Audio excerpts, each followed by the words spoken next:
और सबसे पहले बात करते हैं आज के फैसले की। सेनेट इंतखाबात खुफिया ही होंगे, वोट की राजदारी दायमी नहीं। सुप्रीम कोर्ट ने सदारती रेफरेंस पर राय दे दी है। 8 सफ़ात पर मुश्तमिल ये राय तहरीरी शक्ल में जारी कर दी गई। अदालत उज़्मा ने राय में कहा, सेनेट इलेक्शन कानून नहीं, आइन के आर्टिकल 226 के तहत होंगे। तमाम इदारे इलेक्शन कमीशन के साथ ताउन के पाबंद हैं। इलेक्शन कमीशन करप्शन के खात्मे के लिए तमाम टेक्नोलॉजी का भी इस्तेमाल कर सकता है।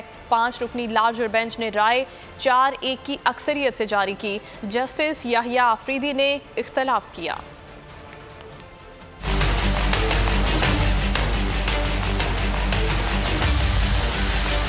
सेनेट के इलेक्शन खुफिया ही होंगे। सुप्रीम कोर्ट ने सदारती रेफरेंस पर मुख्तसर तहरीरी राय जारी कर दी। 8 सफ़ात पर मुश्तमिल राय चीफ जस्टिस गुलजार अहमद ने तहरीर की। सुप्रीम कोर्ट का कहना था, सेनेट इलेक्शन कानून नहीं, आइन के आर्टिकल 226 के तहत होंगे। शफाफ और मुनसिफाना इंतखाबात इलेक्शन कमीशन की जिम्मेदारी है। इलेक्शन कमीशन आईनी जिम्मेदारियां पूरी करे। इंतखाबी अमल में करप्ट प्रैक्टिस की रोकथाम के लिए इक़दाम किए जाएं। तहरीरी राय के मुताबिक पार्लियामेंट को भी इख्तियार है वो करप्ट प्रैक्टिस और दीगर गैर कानूनी सरगर्मियां रोके। पार्लियामेंट ऐसी कोई कानून साजी नहीं कर सकती जिससे इलेक्शन कमीशन को हासिल इख्तियारात में कमी हो।